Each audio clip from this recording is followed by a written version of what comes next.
Estamos no ar, porque agora não dá para falar que a gente está ao vivo, porque a gente não está ao vivo, nós estamos gravando.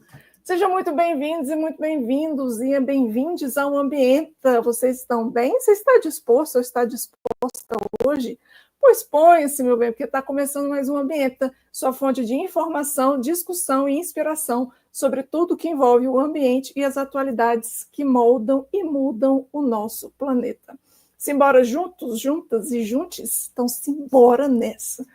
Hoje a gente vai falar de um tema que é, assim, digamos, meio polêmico dentre as áreas ambientais. Por que eu falo polêmico? Porque tem gente que considera uma coisa, tem gente que considera outra coisa, e eu considero do meio. A gente vai ver isso, na verdade, hoje. E que tema é esse? É valoração ambiental ou valoração dos recursos naturais. Essa disciplina em si veio da economia, mas existe uma confusão de que muita gente acha que economia ambiental é só valoração, porque toda vez que eu falava que eu estava fazendo doutorado em economia, todo mundo, valoração, né? Aí eu falei assim, olha, economia ambiental é muito além da valoração, mas a valoração é uma ferramenta extremamente importante, principalmente nos dias de hoje.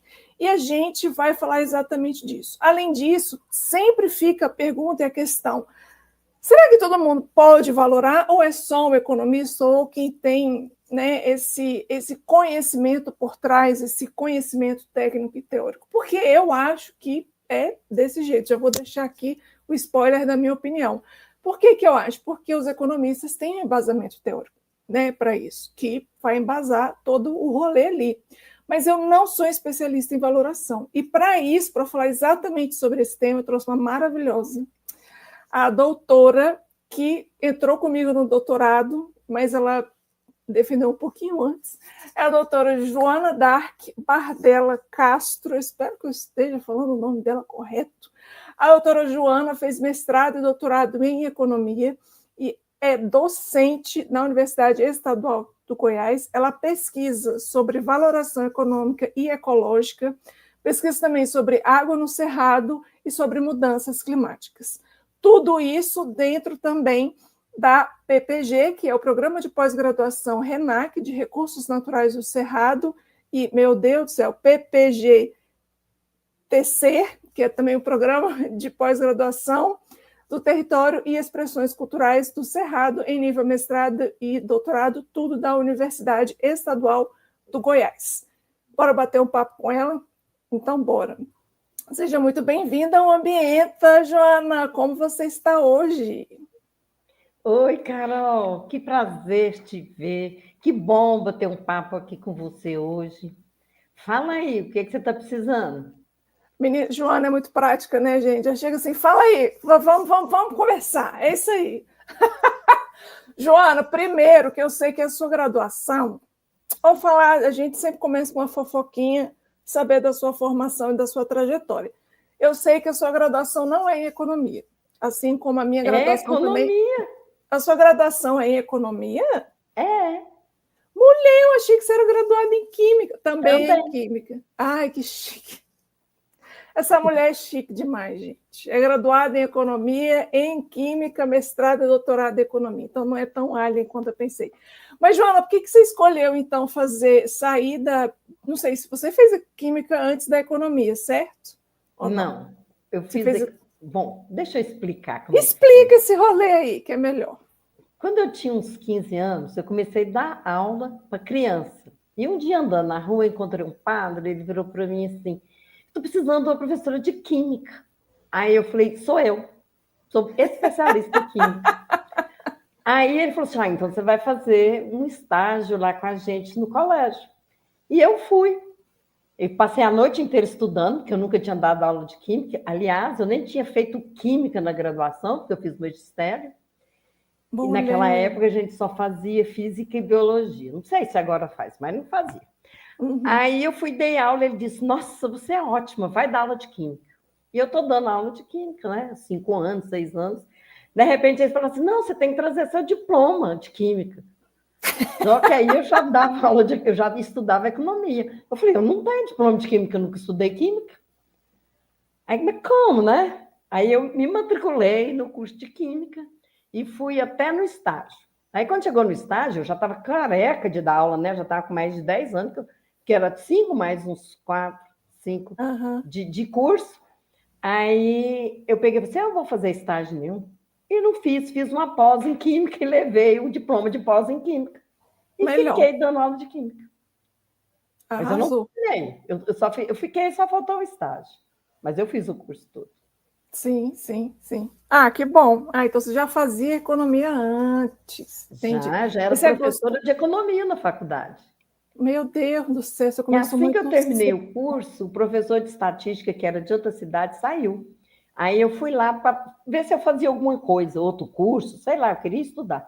Aí o diretor falou para mim, não, a gente está precisando de uma professora de estatística. Eu falei, sou eu. E entrei para a faculdade e fui dar aula de estatística. Depois fiz concurso, né? Entrei na faculdade concursada e estou até hoje, há 45 anos. Você E dou está há aula porque amo. 45 anos. E amo o que eu faço, não quero parar tão cedo. Não vou parar Não. uma hora, né? Porque... João, apertei o trem aqui errado, foi mal. É. Eu acho que de vez em quando né? Eu acho que é bom de vez em quando parar. Assim. Eu também amo dar aula, assim, eu gosto muito de dar aula, mas eu ainda não estou em sala de aula, por isso que eu estou aqui. Isso para mim é uma escola. Estou aqui, tem o público, estou falando com o pessoal. Então, pronto, Querendo ou não, estou na sala de aula. Mas, gente, a Joana, a gente ia gravar semana passada, eu não consegui, porque eu estava com umas crisezinhas, né? Normal. E aí eu falei assim, não, Joana, então vamos gravar na quinta. Quinta eu não posso, não. Quinta eu estou pegando o carro, indo para o campo, eu volto só domingo. Eu falei, o quê? Eu não estou fazendo todo campo de quinta a domingo, indo lá para o Mato Grosso. Eu, o quê? Ai, gente, essa mulher pega o carro, vai para o campo e volta e dá aula e tem filho e faz pilates. E eu não sei como é que ela consegue fazer tudo isso, mas tudo bem. A pilates é das 5 às 6 da manhã. Nossa! Sobre esse horário. E está fazendo frio aqui agora. Aqui também está fazendo friozinho. Foi bom. Falei, nossa, bom demais. Então vamos começar sem mais papos. Vamos falar sobre o que importa, o que interessa. Me fala, antes da gente começar dos temas polêmicos, dos tópicos polêmicos sobre valoração ambiental, Joana, o que é valoração ambiental? Para a gente poder entender aí, porque todo mundo, valoração ambiental é economia. Assim, valoração ambiental é economia, mas economia ambiental não é só valoração, né? Então, explica para a gente o que é valoração. Bora. Valorar, né? A valoração ambiental é quando você pega um ativo, pode ser uma praça, pode ser qualquer coisa, e vai dar valor. Porque essas coisas não têm valor. Vamos explicar isso direito. Pega uma rua que não passa ninguém, um beco. Pega um beco. Não passa ninguém no beco. Ninguém dá importância para aquele beco. Um dia, alguém resolve fechar o beco e fazer uma festa. E depois faz mais uma coisa e outra. O beco começa a ser reconhecido. Aí as pessoas, nossa, eu queria também participar desse beco, e começa a briga por aquilo. Então, significa que intuitivamente aquele beco passa a ter valor. Por quê? Porque as pessoas passaram a observar aquilo. No meio ambiente é a mesma coisa. Você tem uma praça. Qual que é o preço da praça? Ninguém sabe. Porém, as pessoas começam a utilizar a praça e alguém fala assim, agora eu vou derrubar aqui toda essa praça, vou fazer um prédio, e começa a guerra. Não vai, corta a árvore, não corta. Então, as pessoas começam a observar que aquilo tem valor. Só que é um valor estimativo, né? Um valor, às vezes, do coração, porque você todo dia está vendo aquilo, mas não tem um valor monetário. Aí a valoração faz isso, concede um valor para aquilo, e é importante que se faça. Primeiro, porque as pessoas começam a observar o ativo ambiental que vai ser valorado e descobre que aquilo existe. Então, precisa ser feito isso. Aqui no Brasil ainda não é muito divulgado isso. E o segundo, para você fazer cobrança. Por exemplo, nós valoramos um parque aqui bem bonito, perto da minha casa. A turma, todo mundo aqui do perto de casa já sabe sobre valoração, né? Claro. O que faz? Aquele valor, a prefeitura tem que gastar para manter aquilo bem. Então, quando vai chegando no final do ano, todo ano é isso aqui. No final do ano, a gente vai lá na praça, né? A associação vai lá e cobra do prefeito. Quanto que foi gasto aqui? Por que você não gastou? E por que isso está sujo, ou falta isso, ou falta uma praça? E assim vai. E a prefeitura se compromete a fazer porque a população quer. Então, se a população tem consciência e se mobiliza, aquele dinheiro é direcionado quase que obrigatoriamente para o parque, ou para a praça, ou para aquilo que for valorado. Então, é uma conscientização, primeiro, valorar, né? Conscientização. Segundo, achar um valor para um bem que não tem valor aparente. É como pode ser relativo, porque cada um tem uma ideia de valor, e a gente precisa aqui só fazer um paralelo, que a gente não está... valor não é sinônimo de preço, veja. Não é. Sinônimo não é valor, valor não é sinônimo de preço, são coisas completamente diferentes. Colocar um valor monetário não necessariamente significa que é um preço, porque preço vem de mercado, de demanda e oferta. Então, colocar um valor monetário não significa que existe um preço sobre aquilo, é só para a gente determinar de uma forma mais simples, na verdade, uma linguagem que todo mundo sabe, não é isso? De uma linguagem que as pessoas sabem, que aquilo ali tem aquele determinado valor que foi estimado. Isso, mas calma. A valoração ela é dividida em duas partes. Muito bem. Valoração de demanda, onde as pessoas falam assim, eu quero que seja tanto, cada um fala o tanto que achar que deve.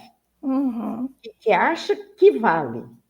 E tem a valoração de oferta, quando você realmente observa o preço de mercado e acha um preço equivalente. Então, quando você diz quem valora é economista, não. Não sou economista, porque a valoração ela é multidisciplinar. Quando eu vou fazer valoração de parques fechados, que a gente não pode visitar, o que eu preciso? Eu preciso de uma bióloga para dizer para mim. Coloque no questionário isso, porque eu não sou uma bióloga, então eu não tenho aquele conhecimento daqueles animais ou daquelas plantas e assim por diante. Então, a valoração contingente, que todo mundo fala que é fácil, não é. Na verdade, é uma das mais difíceis. E todo mundo quer fazer.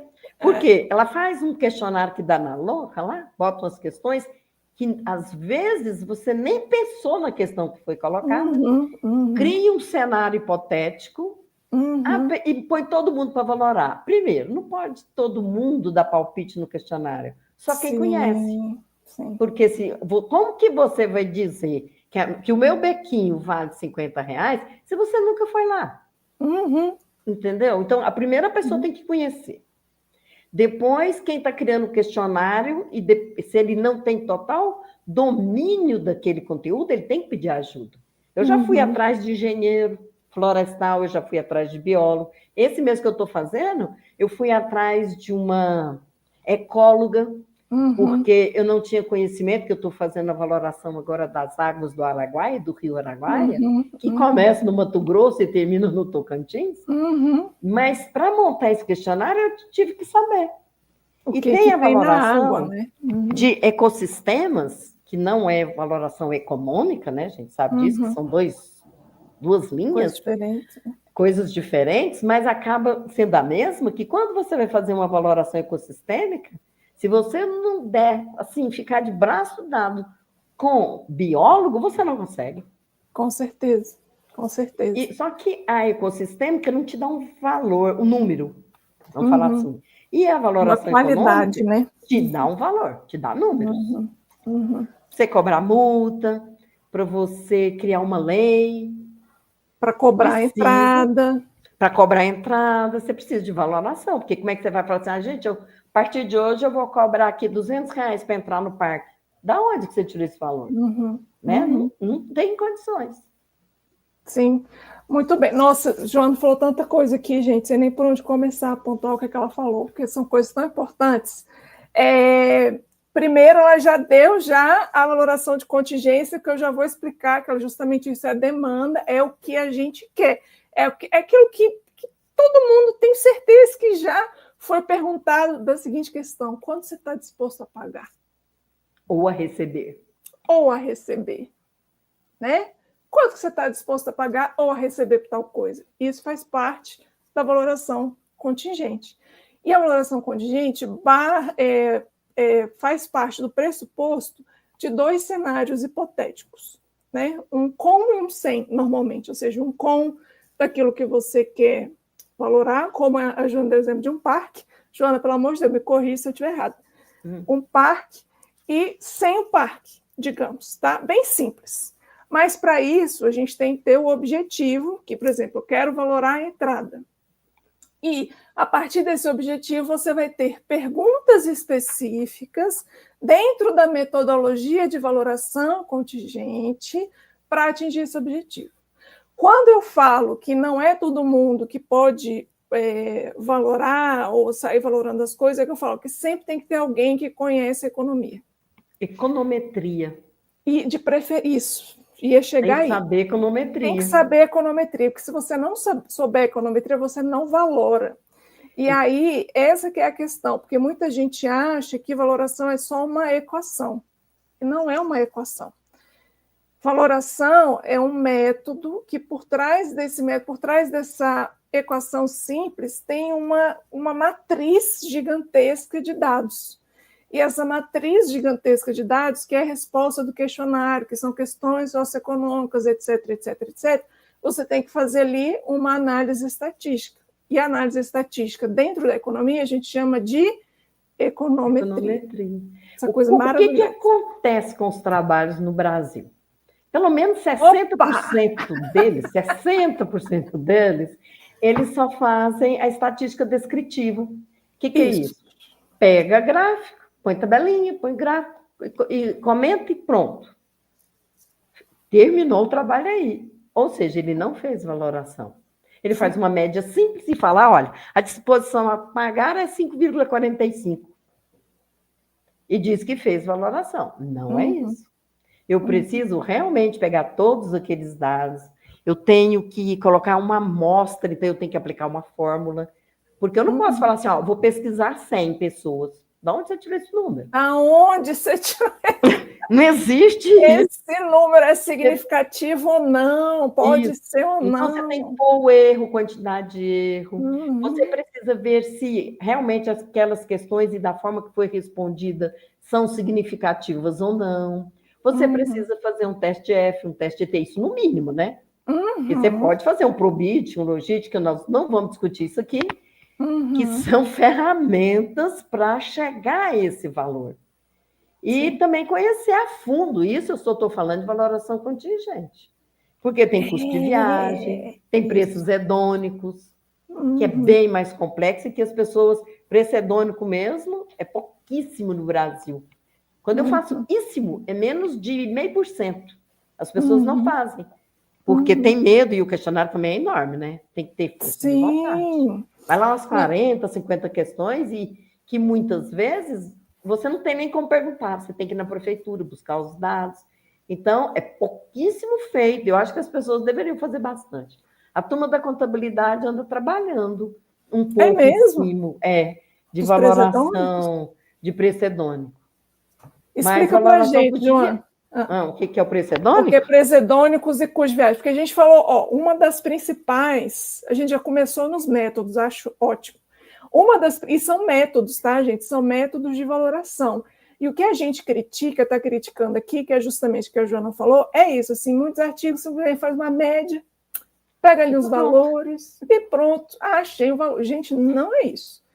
Se não tiver, eu falo assim, se não tiver uma matriz bonita de dados, você não fez valoração. Entendeu? Se você tiver uma matriz para fazer... Eu acho que o grande problema também, nossa, é a amostra. Quando eu fui fazer sobre o clima do Distrito Federal, eu fiz uma. Coitado. 1.800 questionários, só conversando com as pessoas. Eu demorei 2 anos.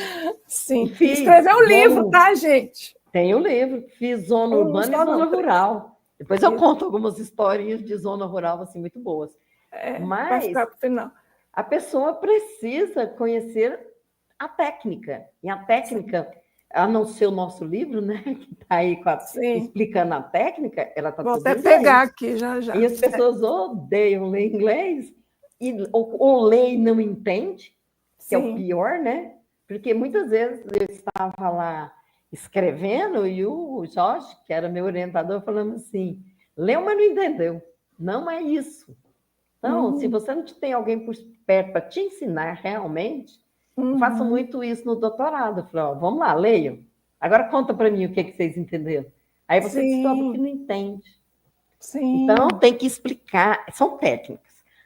O preço hedônico, você vai pegar o preço dos imóveis ao lado do ativo e descobrir se aumentou ou diminuiu com a presença do meio ambiente conservado ali.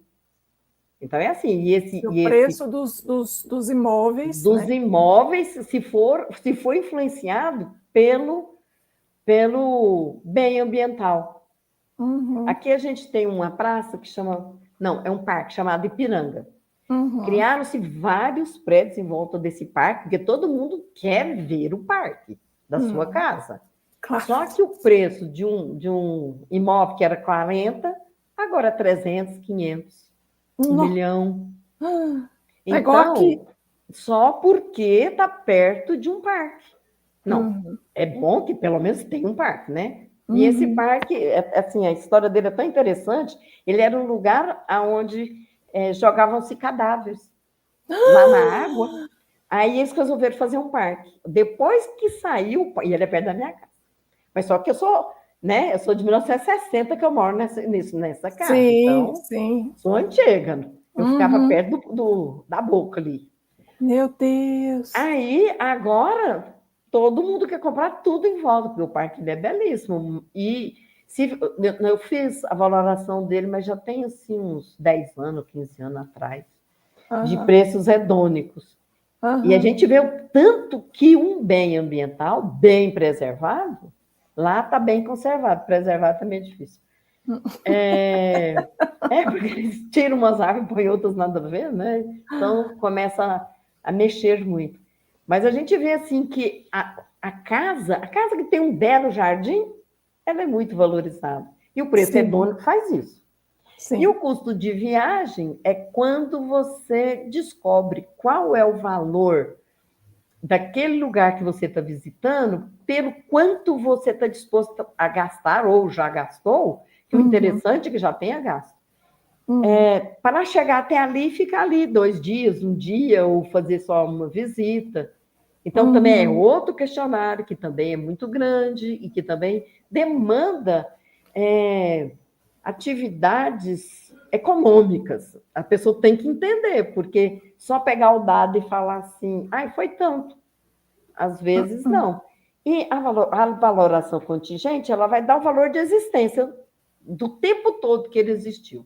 E os outros 2 é só um valor imediato, que pode mudar a qualquer hora. Sim. Mas não dá o de existência, só o de contingente. Então, é interessante fazer os 2. Faz um casadinho que você descobre o tempo, o valor de existência também. Muito diferente do que é feito em engenharia ambiental. Porque lá mede a árvore, é de outra forma, mas que também faz. E o do preços hedônicos e do custo de viagem, só para explicar para o pessoal, são métodos de função-produção ou demanda? Isso. Demanda, porque quem responde são as pessoas, não é o mercado, são pessoas. Exatamente.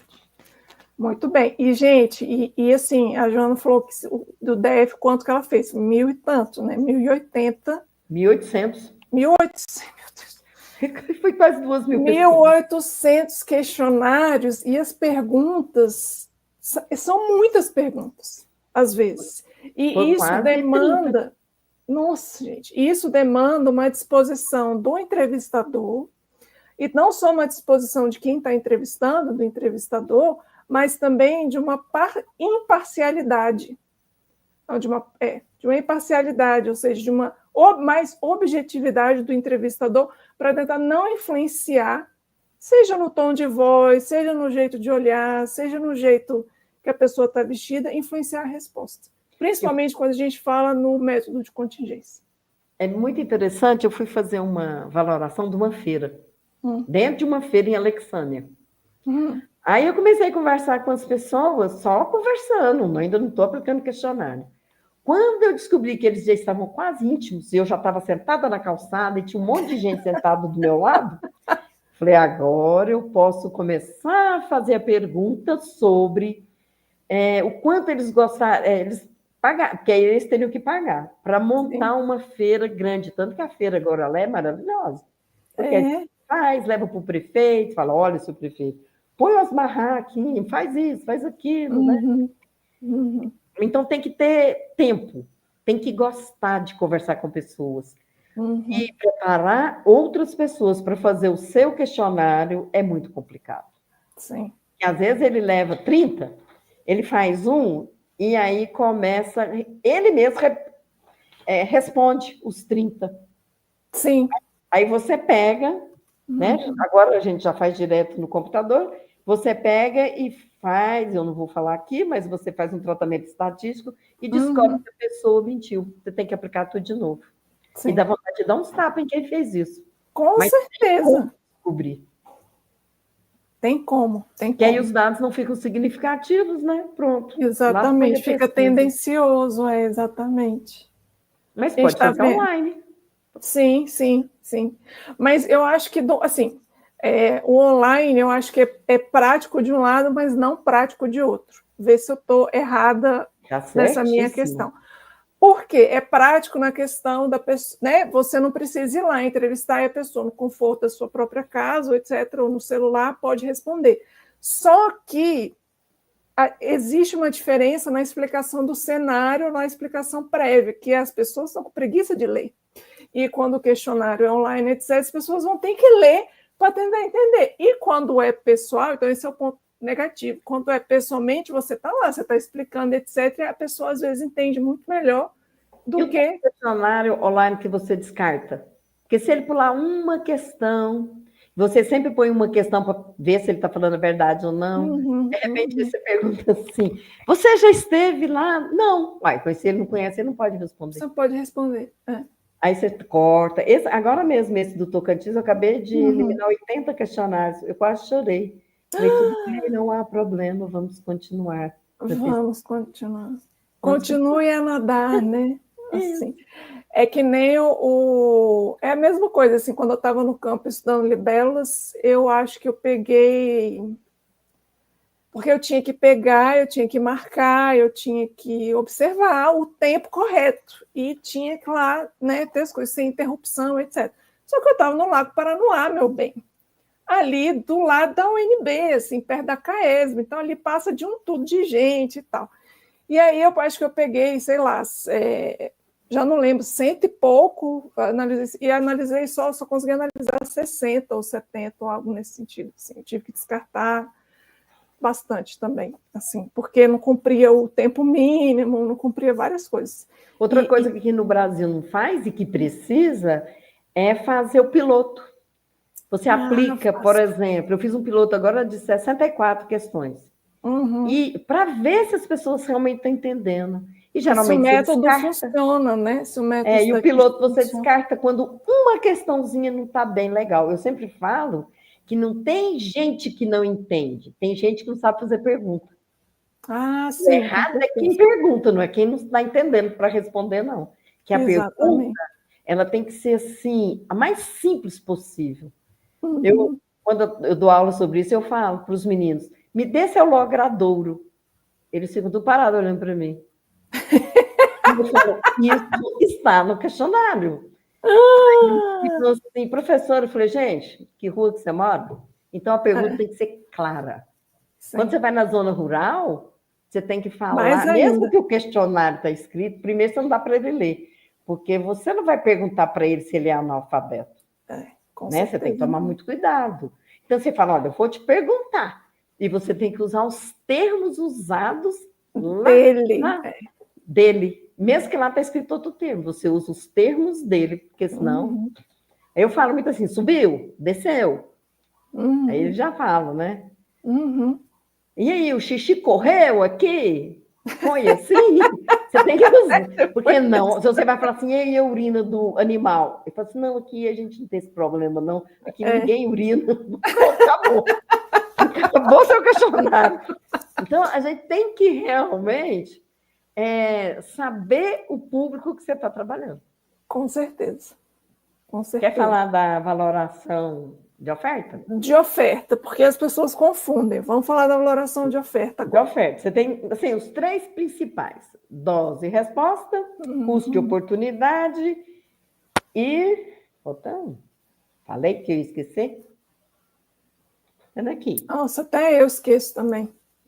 Custo-reposição. Custo-reposição, isso. Custo-reposição, lembrei. Então, dose e resposta, você aumentando a quantidade a mais de fertilizante, o que vai acontecer na terra e com a planta? Então, esse é a dose e resposta. Você mexe aqui, a resposta é aquela. Você mexe aqui, a resposta é aquela.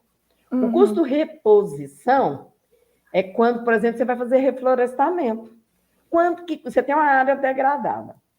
Quanto que você vai gastar para fazer a reposição da área como ela estava?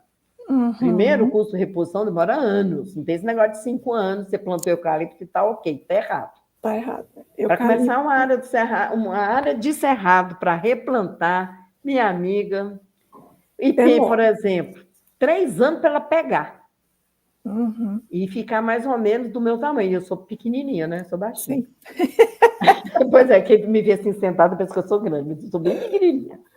Então, que tipo de árvore que você vai plantar? E tem árvores do cerrado que precisam do fogo para a semente eclodir. Como é que você vai fazer isso? Então, o custo de reposição dá para fazer? Dá, mas cuidado com as suas ideias muito mirabolantes para fazer essa reposição. E aí, você tem que lembrar até que formiga corta muda, que você tem que fazer replantio, né? Tem uma formulinha, assim, um pouquinho fácil, mas para cada caso é um caso, que o IBAMA usa muito, que é o custo de reposição. E tem o custo de oportunidade. Esse é de doer. Porque esse é o que mais usam no PSA e é o que mais erram, mas continua. Custo de oportunidade é assim, você tem uma área, o que você vai fazer com ela? Você vai desmatar? Ou você vai ir plantar soja? Ou você vai fazer uma estação ecológica para visitas? Uma RPPN, que eu amo RPPN. Você vai fazer isso.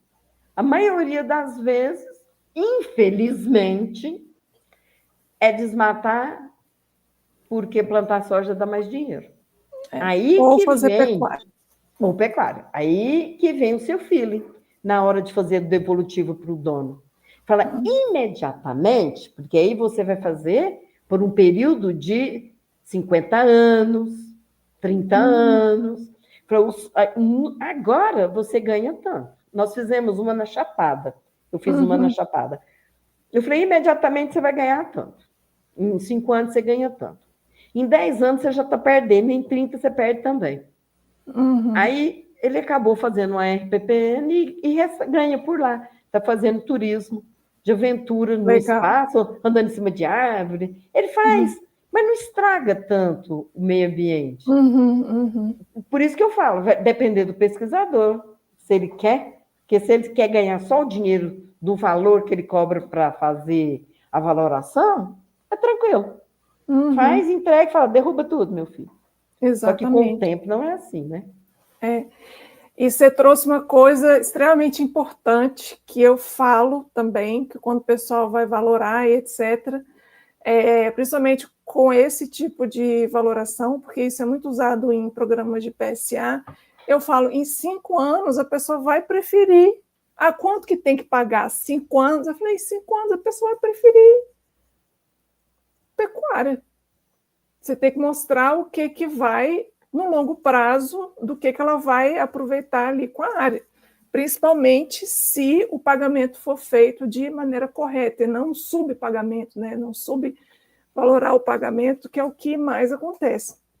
Então, você fala assim, se valorar de maneira correta, no longo prazo, a depender das atividades que a pessoa vai desenvolver ali, naquele espaço, vale muito mais a pena, no longo prazo, você deixar e, sei lá, ser pago por serviço ambiental ou mesmo ser pago por outros tipos de serviços, como ecoturismo, etc. Eu tive um aluno, na primeira turma que eu dei valoração, já faz tempo, né?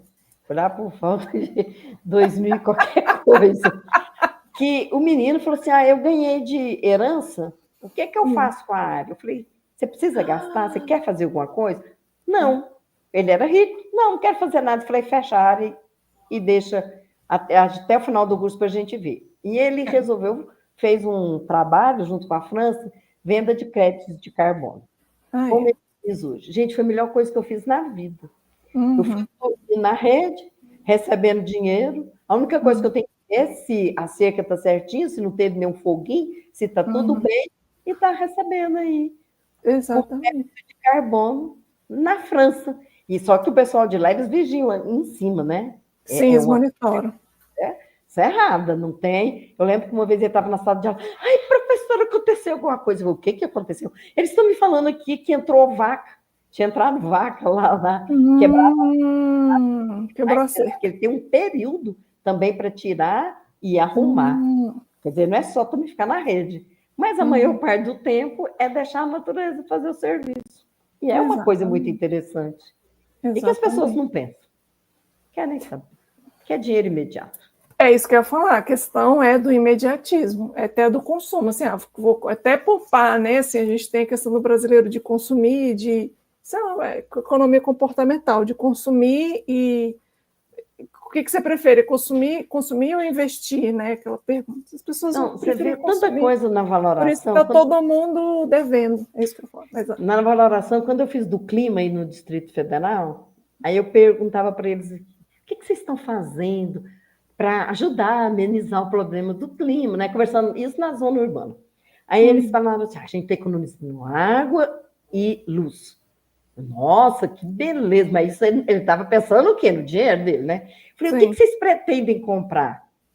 A gente quer comprar ar-condicionado, economizando ar-condicionado. Isso para prever o calor que já chegou, né? Eu quero fazer um poço artesiano na minha casa para não... Isso aí, gente, foi assim, N respostas. Muitas, mais de 50% da zona urbana, poço artesiano. Imagina que é tanto poço artesiano na rua, eu só fiquei imaginando isso. Agora, né? Comprar creme hidratante, porque eles querem comprar bastante creme para se hidratar, e usar filtro solar. Pensa, essa eu estou chocada agora. A maioria das respostas, eu ficava assim, falava, meu Deus. Aí assim, você está preocupado com o desmatamento? Não, estou preocupada com isso não, estou preocupada com a minha vida. Então, meio ambiente é a minha vida, é o que eu estou fazendo. Agora que começaram os desastres, isso já foi previsto, né? Meu livro foi de 2019, eu já falei o que ia acontecer dentro do Distrito Federal, o aumento de tempo. Sem contar que as pessoas não percebem. Eles percebem quando está assim, chuvoso na zona rural. E sem chuva na zona urbana. É a única coisa que eles percebem. Agora eles começaram a perceber que tem alagamento, que tem outros problemas. Incêndio, e a gente falava muito assim seca. de construções inteligentes. Eles, como assim? Eu falei, assim, um teto verde, que tal a gente fazer uma parede de adobe, alguma coisa parecida, né? Não, isso não é importante, não. Ar-condicionado já resolve o meu problema. Energia solar, eu falei, vai diminuir a conta. Você vai poder até colocar o ar-condicionado, vai diminuir a conta, vai parar de gastar tanta água. Se diminuir a conta de luz, eu posso gastar um pouco mais de água na banheira, na piscina, não sei aonde. Eu falava, meu Deus, que consciência, pouquíssima consciência. Que consciência. Mas é isso. Pode falar, Ju. Tem umas cidades que, para mim, foi surpresa. Que eles... Deixa eu pegar o nome da cidade aqui, que eu estava olhando isso hoje, que eu estou fazendo uma outra valoração, de vez em quando eu consulto meu próprio livro. Maravilhoso. É porque você vai fazer o quê, né? Você tem que consultar. Não é isso, não. Gente, eu estava olhando isso, nada a ver. É isso. Mostra aí, mostra os dois. Aproveita. Espera aí, ó. Deixa. Esse é o do clima, galera. Só que ele vai ficar ao contrário, né? Não tem problema, não. Mudanças climáticas, Isso. valoração e percepção. Que aí foi feito para o RID, né? O Distrito Federal, Anápolis e o entorno de Anápolis. E eu achei tão interessante que tem cidades no entorno que são muito preocupados. Quer ver? Eu estava até marcando.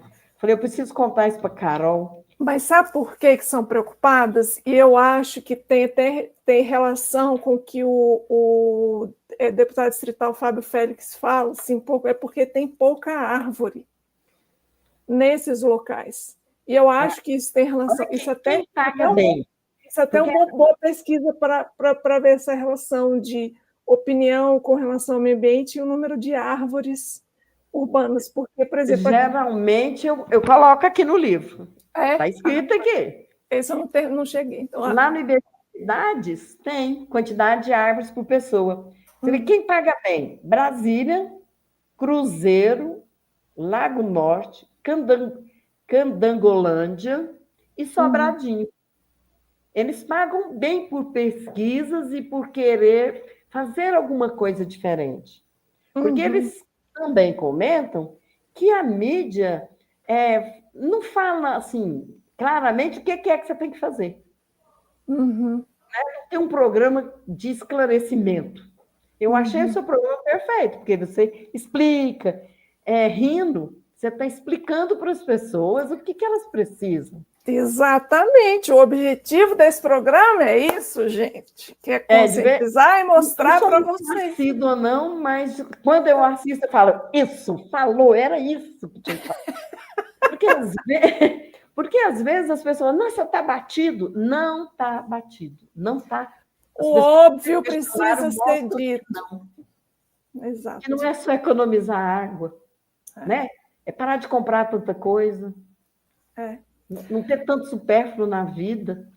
Exato. E também ver o que você pode fazer, ser mais ativo. Então, ver o que você pode fazer na sua comunidade. Será que no jardim a gente pode trocar para uma horta comunitária?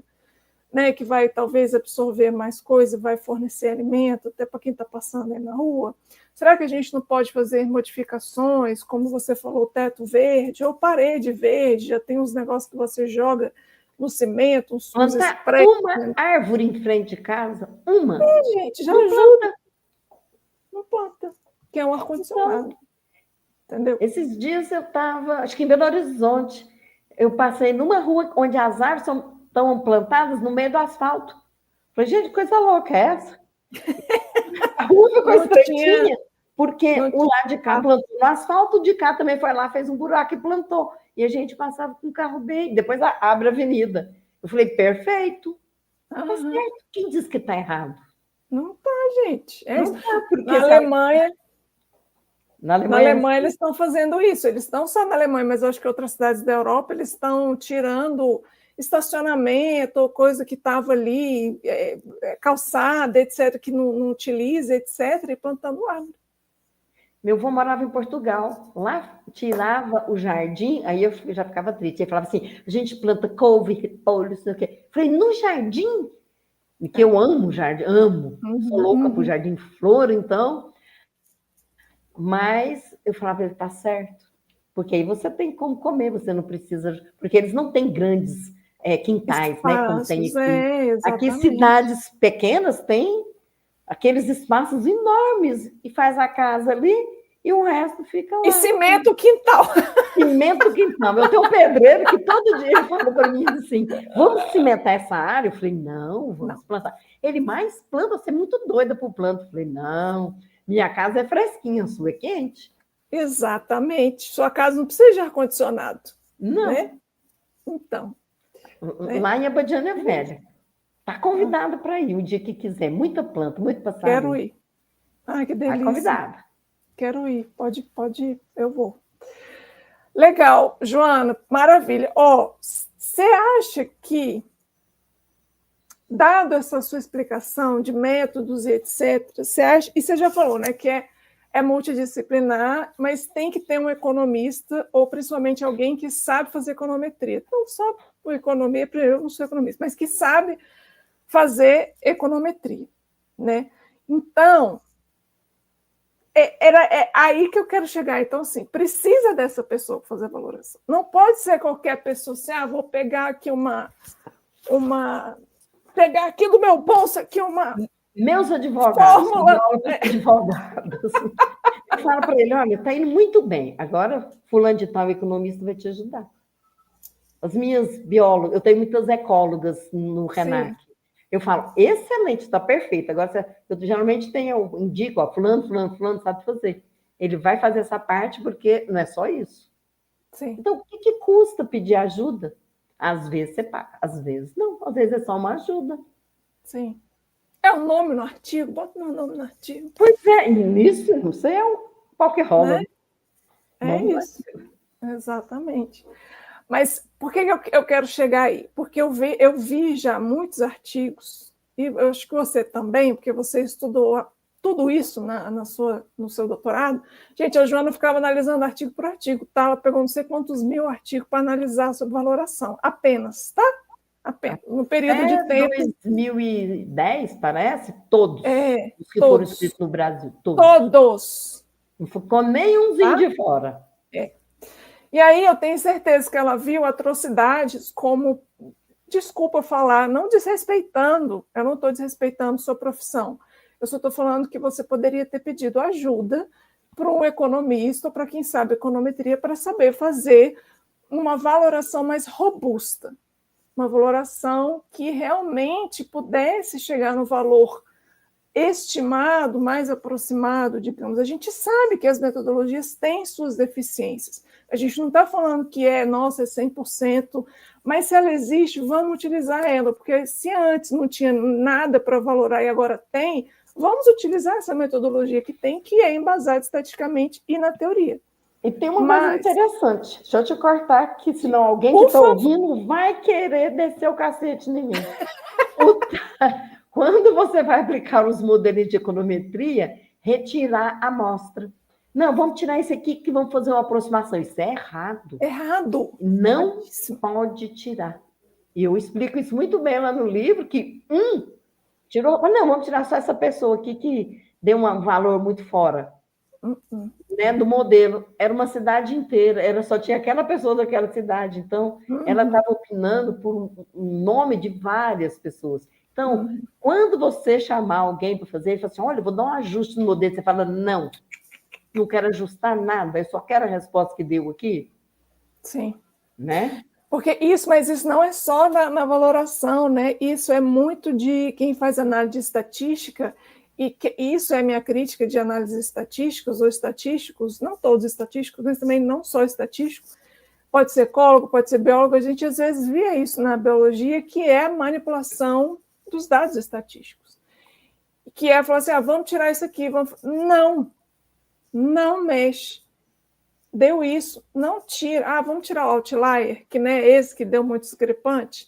Cara, por quê? Porque se deu ali, não, porque tem que mostrar a tendência. Aonde que está falando que tem que mostrar um negócio? Se os seus dados estão espelhando aquilo, é aquilo que deu de resultado. E a gente dados tem que não são significantes. Perfeito, não deu. Não deu. Não, tá legal. Mas você tem uma resposta. Não, eu falo que não deu significativo e 0 são resultados. São resultados. Não precisa a pessoa dizer que não vai pagar porque os impostos são muito altos ou coisa parecida, não significa que ele não está importando. Ele só está reclamando na hora errada. Ele reclamou na hora errada. Aí você está com zero e as pessoas têm mania de cortar tudo quanto é zero. Agora, com 0 é tanto, sem 0 é tanto. Põe os dois. Exatamente. Não, eu que eu queria de reclamar, mas, né? Não, com certeza, sim. E isso é uma das coisas que acontece porque a gente está lidando com pessoas e com questionário. Então, assim, às vezes a pessoa está de mau humor. Quer ser ouvida. Taca 0. Muito bom. Bota 0, gente. É isso. Se ela não fala nada, é 0. É 0. 0 significa um número.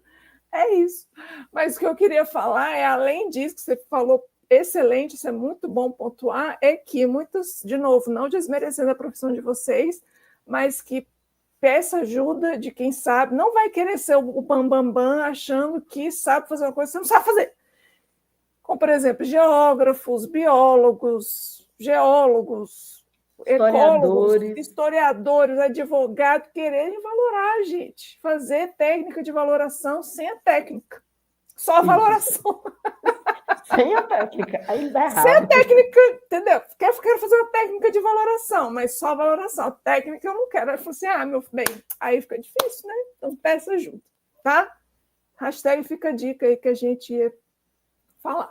Então, falando tudo isso, Joana, você acha, então, explicando tudo isso, todo esse trabalho que você fez, que é maravilhoso, todos, né? Porque são vários, você acha que essa é uma boa ferramenta para a gente dar valor, assim, propriamente dito, para os recursos naturais ou para o meio ambiente?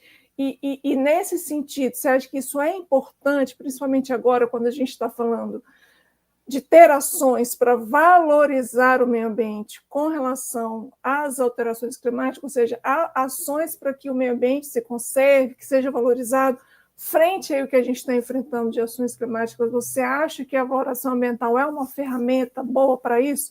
Quando ela é feita com técnica, obviamente. É porque é conscientização. Por que conscientização? Você faz um trabalho de formiguinha. Então, quando eu fiz, por exemplo, do clima, já são 2.000 pessoas pensando naquilo que eu falei naquela conversa. Sim. Então, não é só o número, é todo o trabalho que envolve. E aí vem todas as pessoas que estão lendo, todos os programas que a gente faz para explicar o que está acontecendo. Com certeza. Todos os alunos. Então, você vai mudando a percepção. A valoração aqui no Brasil, ela deve ter uns 60 anos. 70, por aí. No máximo. Não tem mais do que isso. Então, nós não temos o costume de responder esses questionários. No começo era super difícil, que eles ficavam falando assim, então você vai fazer valorização? Eu falei, não estou fazendo valorização, estou fazendo valoração. Aí eu tinha que explicar o que eu fazia para depois fazer. Então, no começo é muito difícil, e as pessoas também falavam assim, eu lá sei, põe qualquer valor que você quiser. Hoje em dia, minha filha, hoje em dia a coisa está um pouquinho diferente, principalmente no meio universitário, na graduação, que ele está ali, né, começando a vida, eles já falam. Legal. Nossa, isso é importante. Preciso olhar isso por quê? Por que deu esse tanto? Eles já começam a perguntar. Então, quando as pessoas começam a questionar, significa que está incomodando. Sim. Se está incomodando, pode ter mudança de comportamento. Não estou dizendo que vai ter. Depois, fazer políticas mais assertivas.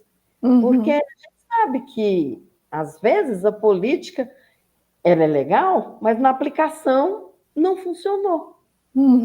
Então, políticas mais assertivas, a gente trabalha com valoração.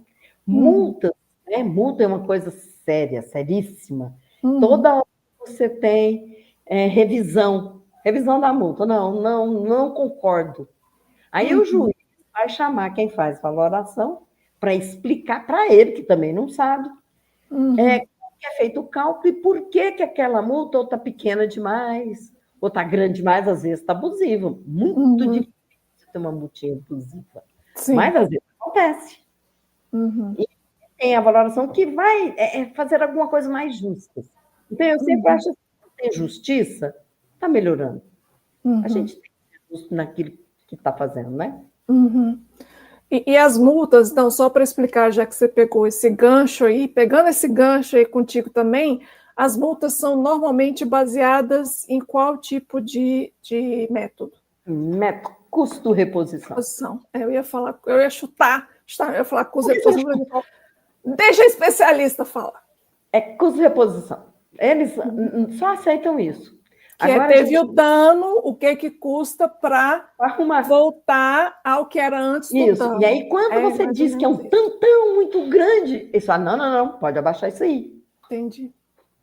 Então, o pessoal do IBAMA, aqui, do CREAS, acho que é CREAS mesmo, eles estão vindo fazer o doutorado no RENAC para aprender a fazer, para levar para lá. Então, todo ano a gente tem 2, 3. E é bom que as pessoas estão tentando. De vez em quando, eles fazem muito online, muita pesquisa, muita conversa, muita palestra sobre isso. Então, eles também estão buscando. Eu acredito que é um caminho que não tem volta. Vai ter que fazer para você conscientizar. E divulgar, né? Porque pesquisa no papel não resolve.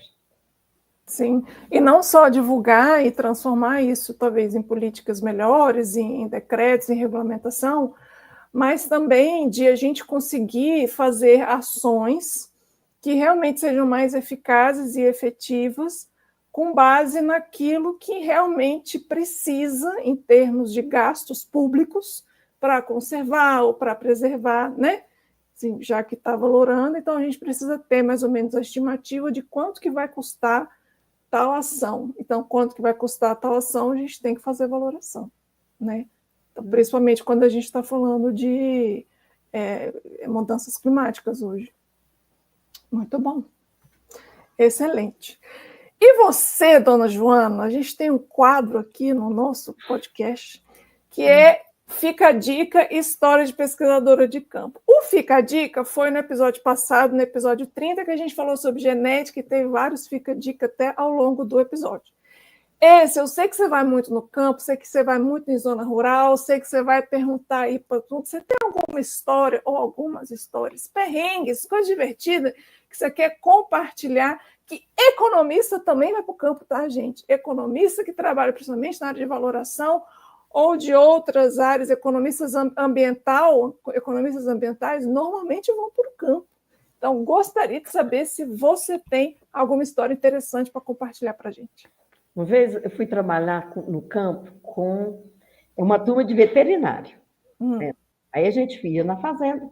Falei, olha, nós vamos trabalhar no campo, a primeira coisa, vocês vão ter que estar de bota.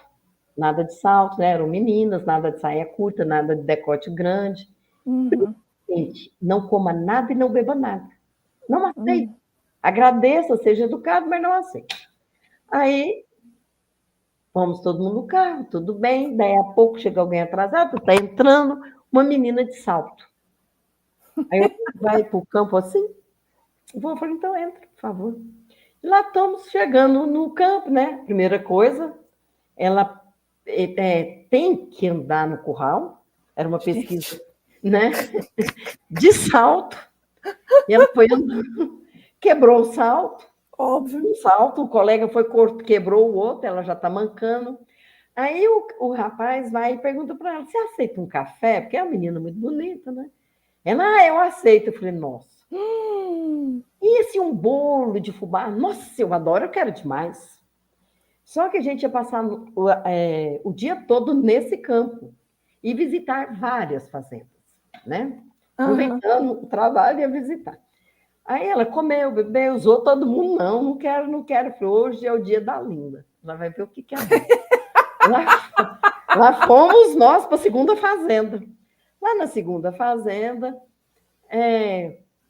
conversa vai, conversa vem. Você sabe que eles conversam entre eles numa rapidez, assim, né? Muito. Você aceita, então, um copo d'água? Porque eu sei que você já bebeu café. Aí ela ficou assim. Eu falei, claro que ela aceita. Ela vai aceitar. Aí você come pamonha? Eu falei, come. Aí o copo d'água veio numa canequinha furada lá, rasgadinha. Ela olhou para a caneca, tipo, eu não vou beber nisso, né? Eu só olhei para ela e falei, beba. Você não aceitou? Ela bebeu, né? Não pode fazer. Como é que você vai fazer desfeita? Pode fazer desfeita, gente. Você aceitou, agora bebe, agora vai. Agora imagina você chegando já quase 3 horas da tarde. Ela teve que comer em todas as fazendas e beber café e beber água. Chegamos lá pelas tantas, essa menina vomitava e passava mal, porque café com tanta coisa. Sim, sim. E tá lá passando mal. Eu já tinha até levado digestivo, porque eu sabia que sempre tem um. Aí tomou lá o remédio. Agora você entendeu por que você não pode comer? Porque se comer num, você tem que comer em todos. Aham. Então, é melhor você comer o seu lanche e só aquilo está ótimo. Aí ela falou assim, aquela caneca estava suja, eu tive que beber. Eu falei, chega em casa, toma um vermífugo, porque não vai ter mais o que fazer. Você já tomou. Aí eu falei, aprende que no campo você tem que ser esperto, né? E cuidar. Também são coisas que a gente vai vendo no campo e fala assim, não, mas que coisa bem feita. E sempre tem. Sempre tem. Toda turma tem. Eu só fico imaginando sua cara. Bebe? Você não quer? Bebe. Teve uma também que eu falei assim, não entre na casa. Não entre. Você bate na porta, isso na zona urbana. Fica, na mesma pesquisa, aquela pesquisa de 3 mil e tantos, né? Sim, e de vez em quando eu levava uma turma para aprender comigo. Aí, então tá, não entra, entendeu? Que não é para entrar, todo mundo está entendido, tá? E éramos poucos, uns 8. Aí a rua grande, eu falei, um em cada casa, rapidinho nós vamos terminar isso aqui. E eu fiquei de fora, quando eu vejo, o rapaz entrou. Eu falei, para não entrar aqui, manda ele entrar. Aí, geralmente, a gente sempre vai com acompanhamento de polícia, nessas coisas, porque eu sei o que vai acontecer. Aí, eu já chamei e falei, vou ficar na porta. E lá dentro estava acontecendo uma confusão, que eu não sei o que era, eu só sei que lá pelas tantas eu falei para a polícia, chama, entra, arromba a porta, faz alguma coisa que meu aluno tem que ir. É muito perigoso. Aí ele só deu ordem, né? Que a polícia, e abriu. Olha que abriu o menino lá amarelinho. Eu falei assim, vamos embora? Nem discuti. Falei, tá tudo bem? Tá tudo bem, olha, muito obrigada. Aí a polícia já, muito obrigada, e saiu, porque só o uniforme já ajuda, né? Sim. Tomar atitude. Depois que a gente saiu de lá, falei, o que foi que aconteceu lá dentro? Ah, porque o cara quis me agarrar e foi um transtorno. Aí eu falei, pois é, e se eu não tivesse visto? E se a polícia não tivesse lá? Eu não falei para não entrar? Então agora você já aprendeu, né? Era uma menina, era uma mulher. Não, era um rapaz. E a coisa não ficou boa, não. Eu não vou contar aqui em detalhes, porque senão quem já sabe da história vai identificar. Mas claro. É uma história bem comprida e bem custosa. Meu Deus, que perigo, gente. Não entre na casa de quem você não conhece. E não coma nada em fazenda. Não coma nada. Morrer de comer. As pessoas são ótimas, mas, né? São ótimas, gente. Eu fui para o campo no Sertão da Bahia, agora não, né? Foi mês passado. O Sertão da Bahia foi em abril. E aí a gente vai visitando as casas também, etc. Eu fui para o programa Cisternas, que é um programa maravilhoso, que eu estou tentando trazer o coordenador para conversar com a gente, já tem, mas nunca dá, ou ele está viajando, eu estou viajando, tem a confusão, a gente fica... Né? Mas o programa Cisternas, que leva cisternas para o semiárido, que é justamente para dar disponibilidade de água doce o ano inteiro, né, para as populações, para as comunidades. E normalmente a gente faz assim, de manhã, de tarde, a gente para almoçar rapidinho, vai na cidade, porque é um pouco distante, vai na cidade mais próxima, almoça rapidinho, volta, e eu brinco, taca-lhe pau de questionário perguntando nessa. Eu falei assim, gente, não dá para a gente entrar e sentar, porque tem que ser rápido, mas eles são uns amores, e eles sempre pedem, vamos chegar, toma um cafezinho, nem comer o cafezinho, nem tomar o cafezinho, não, obrigada, está tudo bem, a gente tem que ir, são os amores, mas assim, não só pela questão de tempo, mas pela questão, se me dá um piriri ali, eu tenho que ir no meio do mato, ainda bem que eu sou bióloga e, né, mas assim, sem problema. Sem problemas. Mas assim, poxa, eu já sei o que eu faço, gente, já sei, né? A gente que costuma ir em campo, né? Tem um pouco mais dessa malemolência, esse borogodó, que às vezes a galera nova não tem, né? Mas é o que eu brinco, assim, a gente aprende sempre pelo fazendo merda, dando errado. A gente só aprende dando errado, porque quando alguém fala, não sei o que, parece que ainda mais aluno, né? Parece que vou fazer, ou esquece, né? Aluno também esquece. Mas tem aluno que pensa que eu vou fazer só para ver como é que é. Né? Tem aluno que desafia ainda. E viu que é pior. Ai, que horror, mas ainda bem que ele ficou bem, né? Hoje em dia, a gente leva muito o tablet, é outro problema. Leve sempre a pesquisa também escrita. Acabou a bateria. E aí, você vai voltar porque está sem bateria?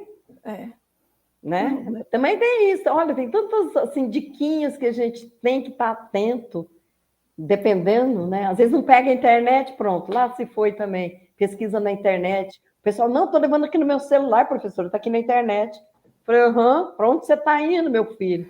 Acho que não tem lugar. Mas é porque a galera não viveu o que a gente viveu, Joana. De pegar caderninho de campo, prancheta e papel, é tudo celular. Então, se as pessoas esquecem, não, vamos levar impresso também, porque já faz.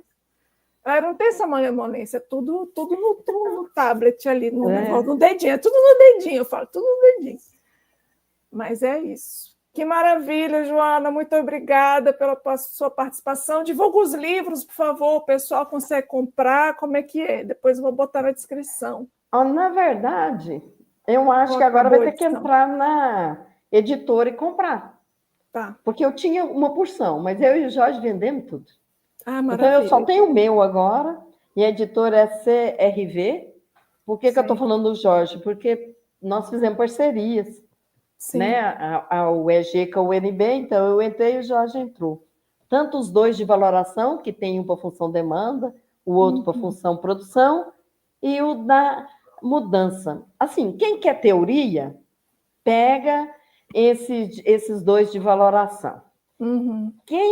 Todas estão na CRV. E quem quer estudo, um caso pronto, bem escrito. Esses dias eu estava lendo meu, falei, nossa, eu escrevia bem nessa época.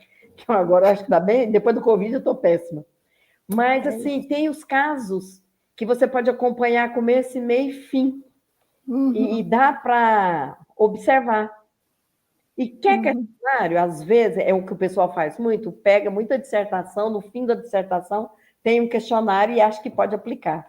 O questionário ele tem que ser elaborado por você, dependendo do que você quer. Tem que tomar cuidado. Não é só pegar o objetivo, né? É direcionado ao objetivo e à pergunta. Eu sempre falo. Né? Exatamente. Maravilha. Joana, mais alguma coisa que você queira falar para o pessoal? Deixar aí, divulgar seu trabalho ou para o programa de pós-graduação? Estude. Né? Eu estou até hoje estudando. Eu entrei num curso tem 3 meses. Resolvi que eu tinha que desenhar árvore, tinha que desenhar bicho. Falei, gente, eu não dou conta, eu não consigo. E o pessoal, assim, fazia tudo rapidinho perto de mim. Entrei para uma escola de artes. Agora eu vou aprender a fazer árvore e vou aprender a fazer bicho. Que lindo! Arrasou. Eu falei assim, não, já está na época, estou querendo parar, né? 65 anos, está querendo parar. Mas não quero ficar à toa, que eu não posso. Não vou largar as pós. Eu vou continuar no mestrado e no doutorado, mas a graduação e toda aquela coisa da universidade, eu não quero mais. Aí eu falei assim, agora eu vou pintar, vou desenhar, olha que beleza. Delícia, gente. Quero desenhar um cerrado, ele é lindo, maravilhoso. É lindo demais, eu amo cerrado, gente. Aí o pessoal diz para mim, suas árvores são iguaizinhas do cerrado. Nunca tem começo, não tem fim, não tem raiz. Olha o que você pôs. Eu estou aprendendo a desenhar pedra. Tem cerrado tem cerrado rupestre, que tem muitas pedras e rochas. O professor levou a gente na beirada do rio e falou, olha, agora tem que desenhar. Eu falei, nossa, como é que eu vou desenhar essa água? Ele, não, a água a gente não desenha, ela aparece no desenho. Eu falei, mas como não desenha se eu vim aqui para desenhar água? Ele falou, você faz tudo em volta e a água aparece. Aí eu olhei e falei, nossa, aí você bota cor, você vai botando sombreado. Muito preto. Eu quero morrer. A hora que eu quero morrer. A maior parte do tempo.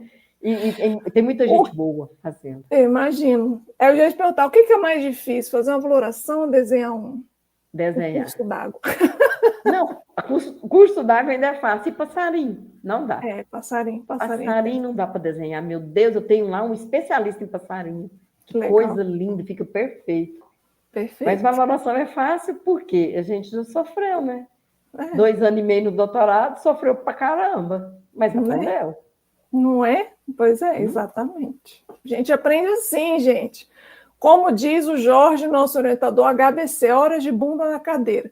Então, você quer aprender? Estude, estude, estude. E é isso. Muito obrigada, Joana, pela sua participação. Foi maravilhoso, maravilhoso. Igual você. E, assim, só quero te desejar coisas boas, tanto ainda na sua área acadêmica, né, que você não para de fazer coisas, não para de estudar, não para de fazer projeto, e como professor, que você é uma excelente professora, excelente profissional, e parabéns por tudo que você conquistou, eu tenho certeza que você vai conquistar, e muito obrigada. Eu quero agradecer por tudo, e esse excelente, isso não é verdade. Não mente aí pro pessoal, não. Fica feio. Vai que tem aluno aí. Falando, ó, que mané. Nada. Foi ótimo, foi excelente. Tá ótimo, seus trabalhos são maravilhosos. Quando você precisar. Muito obrigada, Joana. E galera, Tricatão, um beijo. Um beijo para você e para o Mário, viu? E para seus filhos. Obrigado. Ele está trancado do outro lado. Tá certíssimo, pode atrapalhar. Beijo, Joana. Beijo, tchau. Tchau. É isso aí, galera. Doutora Joana Dark Bardella Castro, falando para a gente sobre valoração. Espero que você tenha gostado. Se você gostou, já sabe, clica, se inscreva, compartilhe para quem precisa saber sobre valoração, precisa entender um pouco sobre os métodos, precisa saber como que é o dia a dia, a prática da valoração ambiental. Se você quiser que esse projeto continue, que esse podcast continue levando informação de qualidade e com um pouquinho de bom humor, um pouquinho de ironia e sarcasmo também, que a gente tem aqui também, apoie o podcast, www.apoia.se/ambienta, apoie o podcast aqui, eu estou falando e está bem aqui na minha cara. Apoie, clica lá, vou deixar também na descrição do vídeo o link para você apoiar esse podcast mensalmente, quem apoia mensalmente recebe os episódios antes, e eu estou devendo um e-book há muito tempo a essa galera, mas está saindo, tá? Está mais devagar, mas está saindo. Quem apoia o podcast vai receber o e-book em casa, tem um grupo no WhatsApp com acesso à minha pessoa 24 horas, 7 dias da semana, e ainda recebe os episódios antes de quem não assina. Então, só vejo vantagens é ótimo. Só vejo vantagens em assinar o podcast, então apoia.se/ambienta. Se você quiser me mandar e-mail para sugestões de pauta, manda para ambientapodcast@gmail.com e lembre de já seguir a gente lá no Instagram, Ambienta Podcast, @Ambienta Podcast, ou o meu, que é @Carolinidades. Tá bem? Espero que vocês tenham gostado mais desse episódio, que foi maravilhoso. Um beijo e até 15 dias.